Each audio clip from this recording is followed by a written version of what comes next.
चलिए बच्चों, आज की इस क्लास में आप देखेंगे कक्षा 10 के मैथ का जो मैं तैयारी करा रहा हूँ 822 AZ को। ठीक है, 822 AZ ये 2022 का आया हुआ पेपर है बच्चों है, और 822 AZ ये सेट है। और आपको मैं बता दूं बच्चों, जितने भी क्वेश्चन मैं करवा रहा हूँ आपको इसी प्रकार से ही क्वेश्चन आपको बोर्ड के एग्ज़ाम 2024 में देखने को मिलेगा। तो मैं जितने भी क्वेश्चन करा रहा हूँ आप लोगों से बार बार यही कहना चाहता हूँ कि ये ऐसे सारे सभी क्वेश्चनों को बढ़िया से तैयार कर लेना, क्योंकि यही क्वेश्चन आपको बहुविकल्पीय में और 2 नंबर में यही सब क्वेश्चन मिलने वाले हैं। तो चलिए देर न करते हुए स्टार्ट करते हैं। यहाँ पर फर्स्ट क्वेश्चन देखते हैं। तो देख पा रहे होंगे यहाँ पर पहला क्वेश्चन है, जैसा कि यहाँ पर है लिखा हुआ है, यदि 26 156 का लासा 156 है तो मासा का मान है। तो यहाँ पर देखो, यहाँ पर दिया हुआ है पहला नंबर दिया हुआ है पहला नंबर दिया हुआ 26 और दूसरा नंबर है 156। ठीक है, तो यहाँ पर और हमें दिया हुआ लासा, क्या दिया हुआ है, लासा दिया हुआ है, लासा दिया हुआ है 156, और हमें क्या पूछ रहा है, मासा पूछ रहा है। ठीक है, तो हमें देखो एक फार्मूला यहाँ पर पता है, क्या, पहला नंबर गुणे क्या होता है, दूसरा नंबर बच्चों। ठीक है, दूसरा नंबर बराबर मासा और गुणे लासा, ये फार्मूला होता है। ठीक है, तो पहला नंबर देखो यहाँ पर 26 और दूसरा नंबर 156। हमें मासा निकालना, तो मासा को ऐसे रहने देते हैं और लासा जो हो जाएगा वो 156 हो जाएगा।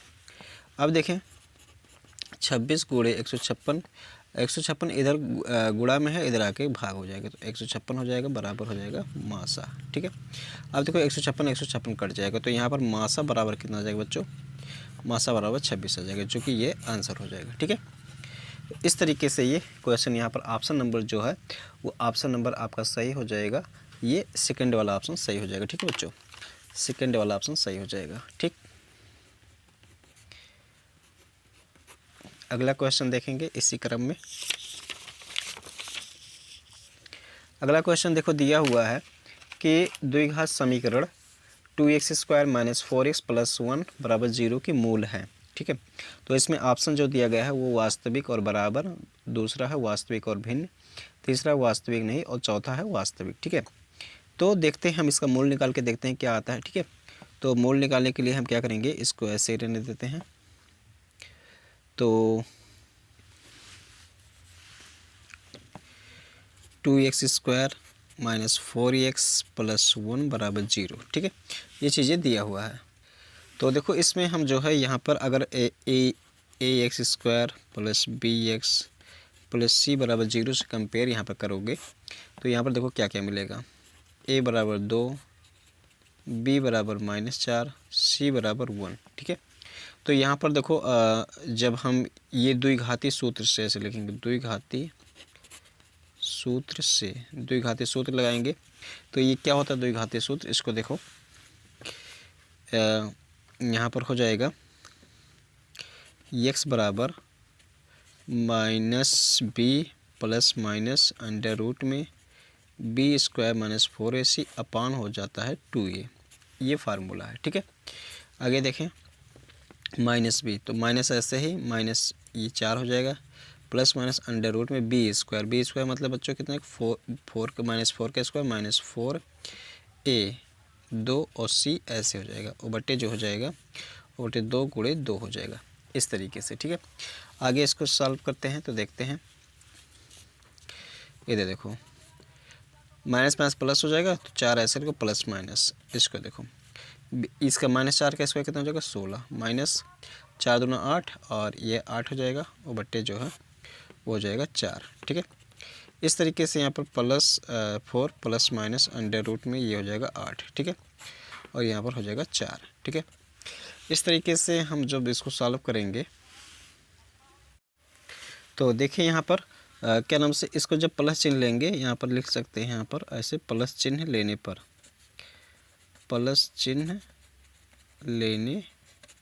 ठीक है, जब प्लस चिन्ह लेंगे तो x बराबर देखो क्या हो जाएगा, x बराबर यहाँ पर 4 प्लस खाली यहाँ पर लेंगे प्लस और √8 और बटे 4, यहाँ पर देखो 4 को ऐसे रहने दो, प्लस यहाँ देखो इसको क्या लिख सकते हैं, 4 गुणे 8, 4 गुणे 8 बटे कितना हो जाएगा,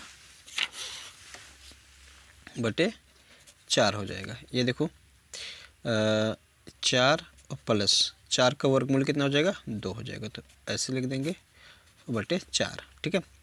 इस तरीके से अगर देखें यहाँ पर 2 अगर कॉमन ले लूँगा तो यहाँ पर बचेगा 2 दूना 4 और प्लस √2 बटे 4, तो ये कट गया, ऐसे हो गया। तो यहाँ जो बच जाएगा वो 2 प्लस √2 बटे 2 बचेगा। तो ये x का मान 1 ये आ गया प्लस चिन्ह लेने पर। एक अगर माइनस लेंगे तो यहीं पर ही केवल चिन्ह बदल जाएगा और यहाँ पर जो निकल जाएगा वो 2 माइनस √2/2 हो जाएगा। इस तरीके से देख पा रहे होंगे समीकरण के जो मूल प्राप्त हुए वो कैसे प्राप्त हुए। ये समीकरण के मूल ये देखो बच्चों, 2 प्लस √2, ये √2 अपरिमेय संख्या है, इसलिए इसको इसमें जोड़ेंगे तो ये भी अपरिमेय संख्या हो जाएगी, ठीक है। तो इस तरीके से जो यहाँ पर मूल प्राप्त हुआ वो कैसे प्राप्त हुआ, अपरिमेय संख्या प्राप्त हुआ, ठीक है। तो यहाँ पर जो ऑप्शन में दिया हुआ था वास्तविक और बराबर, वास्तविक और भिन्न, वास्तविक नहीं वास्तविक, ठीक है। तो यहाँ पर जो सही ऑप्शन हो जाएगा कि वास्तविक नहीं बच्चों, ठीक है, वास्तविक नहीं, अपरिमेय संख्याएं वास्तविक नहीं होती हैं, तो ये ऑप्शन सही हो जाएगा। इसी क्रम में आपको यहाँ पर अगर आपको समझ में आ रहा है और आप बढ़िया से प्रैक्टिस कर रहे हैं तो आपके लिए यहाँ पर एक क्वेश्चन है, यहाँ पर है x² - 4x + 1 = 0 के मूल हैं, ठीक है। तो मूल आपको बताना है कि क्या है। अगर आपकी प्रैक्टिस बढ़िया है और आप बढ़िया से तैयारी कर रहे हैं तो इसको ज़रूर बताएं, ठीक है। इसमें से कौन सा ऑप्शन सही हो जाएगा, अपरिमेय, काल्पनिक, परिमेय और बराबर, परिमेय और बराबर नहीं, इनमें से कोई नहीं। तो आप कमेंट करके ज़रूर बताएंगे अगर आप बेहतर तरीके से तैयारी कर रहे हैं तो। इसी क्रम में अगला क्वेश्चन देखते हैं गा वाला। देखिए गा नंबर क्वेश्चन में है, यहाँ पर गा नंबर में दिया गए बिंदुओं -1, -3 और 5, 2 के बीच की दूरी है। तो यहाँ पर जो बिंदु हमको दिया गया है इस तरीके से मान लेते हैं, ये A है और ये B है, और यहाँ पर जो दिया गया है -1, -3 और यहाँ जो दिया गया है वो 5, 2 दिया गया है, ठीक है। तो इनके बीच की दूरी इसको मान लेते हैं x1 और इसको y1, ये x2 और ये y2 है। तो AB के बीच की दूरी बराबर क्या हो जाएगा, अंडर रूट में x2 - x1 का होल स्क्वायर और प्लस y2 - y1 का होल स्क्वायर, ये चीज़ है। तो देखो x2 5, देखो -x1 कितना है, -1 है, तो ये माइनस माइनस यहाँ पर जब मिलेगा तो ये प्लस हो जाएगा, ऐसे स्क्वायर हो जाएगा। y2 2 है, ये स्क्वायर देखो ये माइनस है और यहाँ पर भी माइनस है, तो माइनस मिलेगा तो प्लस हो जाएगा, ऐसे हो जाएगा इसका स्क्वायर। फिर देखें 5 1 6, तो 6 का स्क्वायर और प्लस 3 2 5 और 5 का स्क्वायर, ऐसे हो गया। फिर देखो यहाँ पर 36 और प्लस 25, और 36 और 25 को जब जोड़ेंगे तो यहाँ पर हो जाएगा 3 2 5 1 6, 61 हो जाएगा। तो यहाँ पर आ जाएगा अंडर रूट में 61 मात्रक।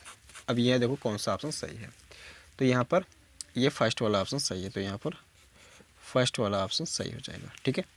अगला क्वेश्चन देखेंगे घ नंबर में। घ नंबर में देखो दिया है त्रिज्या आर के एक वृत्त के कोण थीटा वाले त्रिज्यखंड के संगत चाप की लंबाई। तो इस तरीके से कुछ दिया हुआ है, ये मान लेते हैं ये थीटा कोण है और ये आर लंबाई है, ठीक है। इस तरीके से त्रिज्या की लंबाई दिया हुआ है, ठीक। तो कह रहा है यहाँ पर संगत चाप की लंबाई, तो संगत चाप यहाँ पर यही वाला है बच्चों। इसके लिए जो सूत्र होता है संगत चाप की लंबाई के लिए, संगत चाप की लंबाई के लिए जो सूत्र होता है वो θ/360 और गुणे 2πr होता है बच्चों, ठीक है। तो ये वाला ऑप्शन सही हो जाएगा। तो ये यहाँ पर कौन सा ऑप्शन दिख रहा है, यह तीसरा नंबर ऑप्शन है, ठीक है, तीसरा नंबर ऑप्शन है। अगला क्वेश्चन देखेंगे। अगला क्वेश्चन देखो दिया हुआ है बच्चों यहाँ पर कि दो समरूप त्रिभुजों की भुजाओं का अनुपात 9:16 है। तो यहाँ पर भुजाओं का अनुपात दिया गया है, दो समरूप त्रिभुजों की भुजाओं का अनुपात दिया गया है, ठीक है। अर्थात ये अंगा वाले में देखें तो हमको जो दिया गया है उसको दिया गया है H1 अनुपात H2 बराबर दिया गया है 9:16, अर्थात इसको H1/H2 भी कर सकते हैं। 9/16 ये चीज़ दिया हुआ है, ठीक है, दिया है। तो बोल रहा है कि इन त्रिभुजों के क्षेत्रफलों का अनुपात है। तो हमें ये पता होना चाहिए, या आपको पता होगा कि समरूप त्रिभुजों का क्षेत्रफल उनके संगत ऊंचाइयों के अनुपात के वर्ग के बराबर होता है। अर्थात यहाँ पर क्या हो जाएगा, कहने का मतलब ये है कि A1/A2 और बराबर जो हो जाएगा H1/H2 का होल स्क्वायर, ऐसे। तो A1/A2 और यहाँ पर देखो H1 9/16 का होल स्क्वायर। तो यहाँ पर क्या हो जाएगा 981 और बटे 16 का हो जाएगा बच्चों 256, ठीक है। तो 81/256 यहाँ पर कौन सा ऑप्शन सही है? तो यहाँ पर ये चौथा वाला ऑप्शन सही हो जा रहा है, ठीक है, ये ऑप्शन सही हो जाएगा। अगला क्वेश्चन देखें। अगला क्वेश्चन 4 में दिया गया है कोसेक A और सेक A, इसमें जो A का मान है वो 0 और 90 के बीच में है। तो कोसेक A ऐसे दिया गया है, कोसेक A और बराबर जो दिया गया है वो दिया गया है सेक A। तो देखो इसको हम क्या लिख सकते हैं, 1/sin A लिख सकते हैं, इसको 1/cos A लिख सकते हैं, ठीक है। तो अब देखो ये इधर चला जाएगा, cos A बराबर sin A। अच्छा बताओ A का कौन सा मान लेंगे कि वो cos का भी एक ही वैल्यू आएगी और sin का भी एक ही वैल्यू है। तो A अगर A = 45 ले लेते हैं, तो क्योंकि cos 45 की वैल्यू 1/√2 और sin 45 की वैल्यू 1/√2, ये सेम आता है। तो यहाँ A = कितना हो जाएगा 45 हो जाएगा। तो यहाँ पर 45 सही ऑप्शन हो जाएगा, अर्थात तीसरा नंबर सही हो जाएगा, ठीक है। तो इस तरीके से ये चीज़ें थी, ये बहुविकल्पीय क्वेश्चन था। उम्मीद करता हूँ अच्छा लगा होगा और आप इसको बेहतर तरीके से तैयार किए होंगे।